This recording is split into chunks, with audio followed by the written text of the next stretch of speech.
Assalamualaikum warahmatullahi wabarakatuh. Selamat pagi, selamat siang, dan selamat sore. Bertemu lagi di channel Line 74. Dan kali ini di video ini saya akan membahas mengenai mapel korespondensi bab 2, yaitu komunikasi telepon menggunakan bahasa Indonesia. Jadi pantau terus video ini. Namun sebelum masuk ke materi, saya akan membacakan dulu tujuan pembelajaran kali ini, yaitu yang pertama, siswa mampu menyebutkan prinsip-prinsip bertelepon yang baik dalam bahasa Indonesia. Yang kedua, menerapkan kaidah komunikasi telepon dalam bahasa Indonesia. Yang ketiga, menerima panggilan telepon dengan baik dalam bahasa Indonesia. Dan yang keempat, membuat panggilan telepon dengan baik dalam bahasa Indonesia.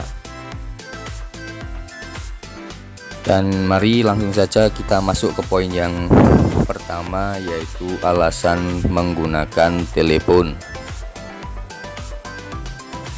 Kita tahu bahwa alat komunikasi bisnis seperti internet dan telepon menjadikan berbagai informasi itu bisa mengalir lebih cepat dan lebih terjangkau. Meski kini banyak orang mengandalkan surat elektronik, telepon tetap salah satu perangkat yang paling penting di kantor. Namun demikian, telepon sebagai alat komunikasi tentu mempunyai kelebihan dan kekurangannya.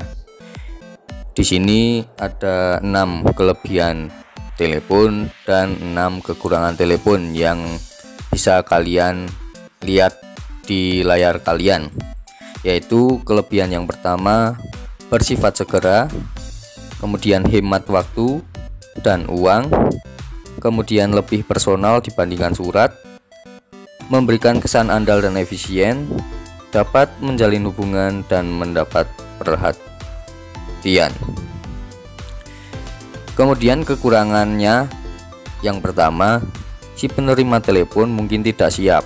Bisa jadi pihak dari yang menelpon itu siap, tapi kita tidak tahu pihak dari si penerima telepon itu sedang berada di mana, sedang melaksanakan apa, kan kita tidak tahu. Kemudian yang kedua, tak ada catatan atau rekaman. Yang ketiga, tidak tatap muka. Yang keempat, dapat merusak citra. Kemudian yang kelima, dapat merusak hubungan, karena kita tahu sebagai alat komunikasi, telepon juga mempunyai kekurangan pastinya.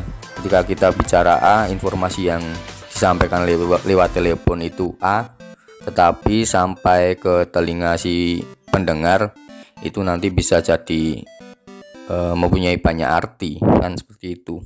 Kemudian yang terakhir adalah kekurangan yang terakhir, mengganggu privasi.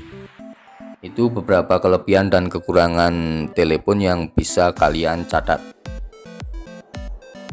Kita lanjut ke poin berikutnya, yaitu tata cara bertelepon. Tata cara bertelepon secara umum dapat kita kelompokkan menjadi menerima dan membuat panggilan telepon. Kita mulai dari yang pertama dulu, yaitu menerima telepon. Menerima telepon merupakan pekerjaan rutin dan seringkali dilupakan. Terkadang cukup lama telepon berdering dan belum ada yang mengangkat. Hal ini membuat kesal si penelepon dan memberi kesan tidak baik bagi si penerima telepon. Berikut beberapa hal yang perlu diperhatikan saat menerima telepon. Yang pertama, menyebutkan diri ketika mengangkat telepon, misalnya dengan siapa. Si penelepon, dapatkah saya bicara dengan Bapak Doni misalnya.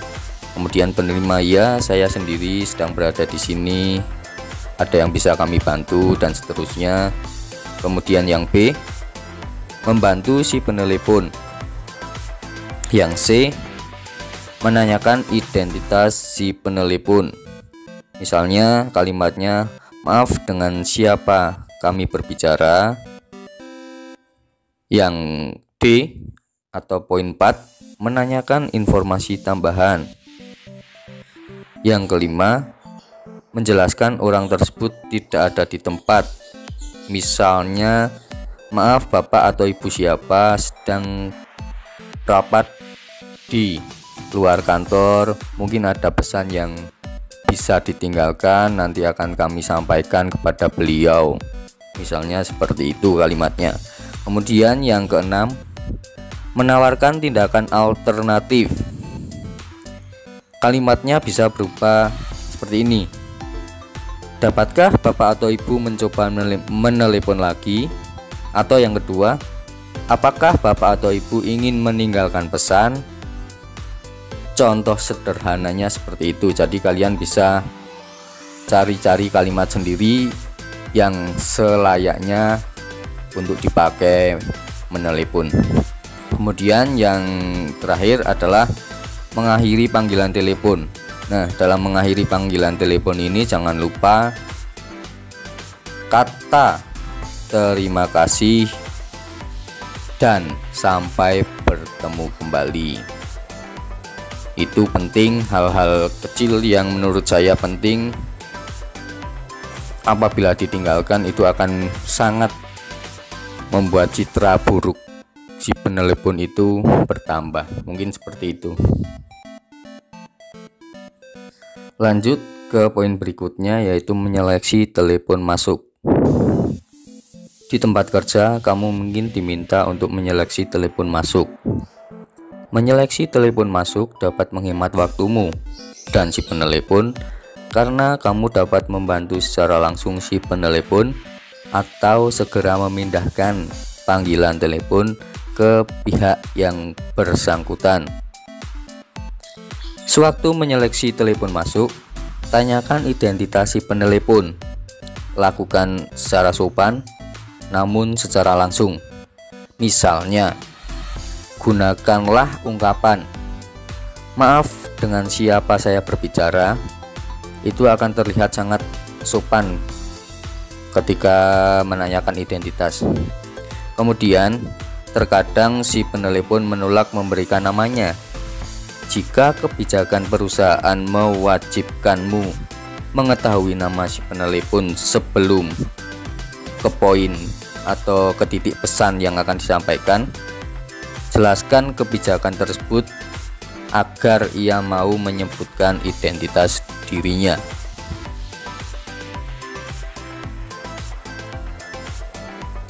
Kemudian sekarang kita lanjut ke poin yang terakhir, yaitu membuat panggilan telepon. Kalau tadi poin yang pertama itu adalah menerima panggilan, sekarang kita akan mencoba bagaimana cara membuat panggilan telepon yang baik dan benar. Agar efektif saat membuat panggilan telepon, kita harus memperhatikan elemen dan tata caranya. Panggilan telepon yang efektif memiliki ciri-ciri seperti di bawah ini. Yang pertama yaitu tujuannya jelas, kemudian 2, informasinya lengkap, yang ketiga strategi yang jelas, yang keempat tindak lanjut.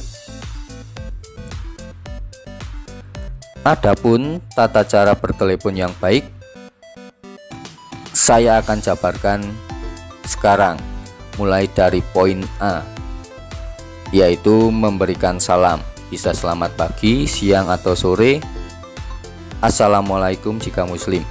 Kemudian yang B, menyebutkan diri. Yang C, minta bicara.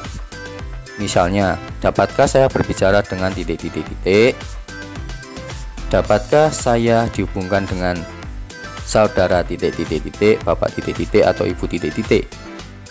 Yang keempat atau D, memberikan informasi tambahan. Yang E, meninggalkan pesan. F, mengucapkan terima kasih. Dan poin G adalah mengakhiri panggilan. Beberapa poin tersebutlah yang akan membuat panggilan telepon kalian itu bisa terlihat sangat profesional, enak didengarkan, dan beretika. Sebagai tambahan saja, hal-hal yang perlu diperhatikan dalam bertelepon yaitu yang pertama, sebelum menelepon tentukan sasaran yang ingin dicapai. Yang kedua, periksa informasi dan pastikan semua sudah lengkap. Yang ketiga, langsung utarakan pokok pembicaraan. Yang keempat, tegaslah kalian. Dan yang kelima adalah bersifat atau bersikap tenang dan tidak emosional.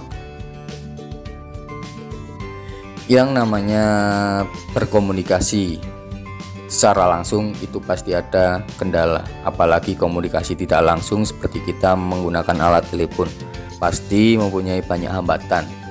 Nah, hambatan ketika kita bertelepon ada dari dua aspek, yaitu yang pertama adalah aspek alatnya itu sendiri atau teleponnya itu sendiri.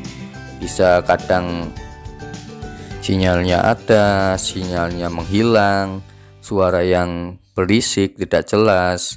Kemudian yang kedua adalah dari aspek pengguna telepon itu sendiri atau dari orangnya yang mungkin bersifat kurang ramah dan kurang baik terhadap kita. Sebagai pengetahuan kalian saja bahwa hal-hal yang perlu diperhatikan ketika mencatat pesan telepon adalah yang pertama, mencatat tanggal, waktu, nama penelepon, nama perusahaan, nomor telepon, isi pesan untuk pimpinan, dan tanda tangan penerima telepon. Yang kedua, memindahkan segera ke LPT atau lembar pesan telepon. Yang ketiga, meletakkan pesan telepon di atas meja orang yang dituju. Yang keempat, meletakkan lembar pesan telepon pada tempatnya. Kemudian selanjutnya cara mencatat isi pesan yaitu yang pertama, jika pesan disampaikan panjang, tulislah intinya saja.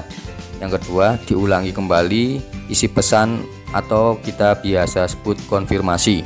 Yang ketiga adalah pesan dapat dibuat berupa bagan agar lebih singkat, padat, dan mudah dipahami. Demikian video ini saya buat, semoga bermanfaat untuk kalian semua. Bisa disebarluaskan kemana saja karena ilmu itu bisa berupa apa saja. Terima kasih. Wassalamualaikum warahmatullahi wabarakatuh.